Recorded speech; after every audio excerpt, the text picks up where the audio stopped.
know the hadith of the bankrupt.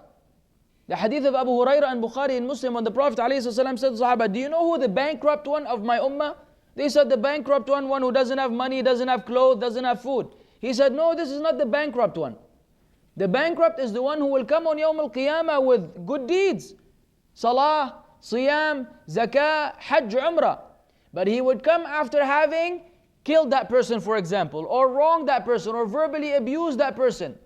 So much dhulm to the people around him.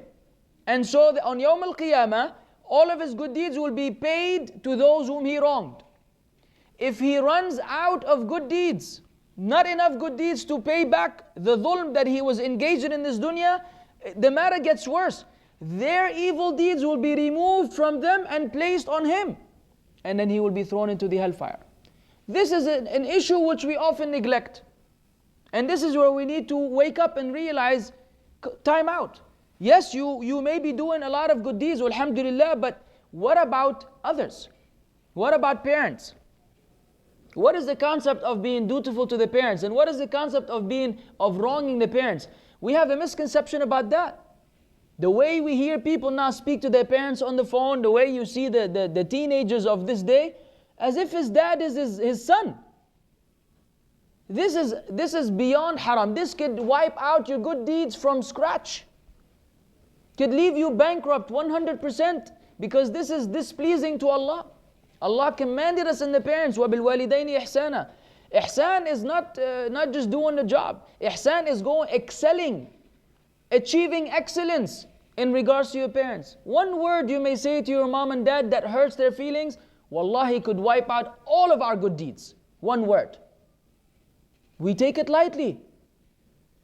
The parents are after Allah's rights, and the Messenger ﷺ, the greatest right is the rights of the parents.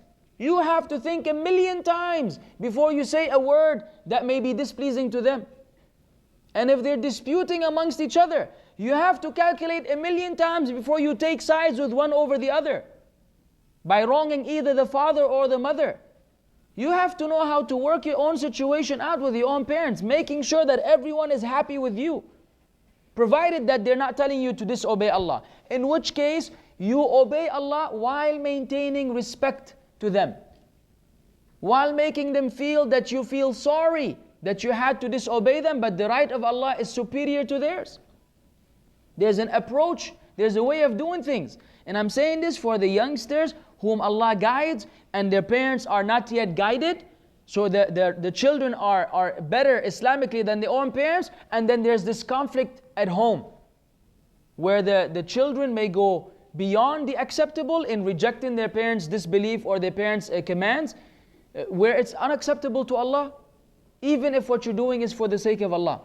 So there's a line which we cannot cross when it comes to respecting the parents. Dhulm in general. We've mentioned before, it could be double parking, ya akhwan. Wallahi, it could be double parking and blocking someone and ruining their day, or interrupting them from something that is necessary for them by your careless and negligence is dhulm to the people we will have to be responsible for on Yawm al-Qiyamah. Smokers who are always smoking around and harming all of the creation of Allah, plants and humans and animals. And they think this is not a big deal. Wallahi, this is a big deal. Everyone that you harm because of your smoke, you will have to give him back the right on Yawm al-Qiyamah.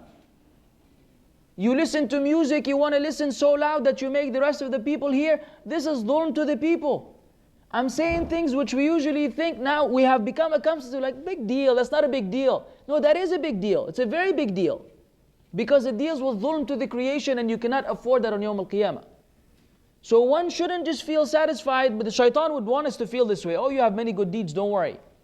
Your good deeds will outweigh the bad deeds. Yeah, this is provided that all the good deeds were accepted and there's no dhulm to the creation. But which one of us is like that?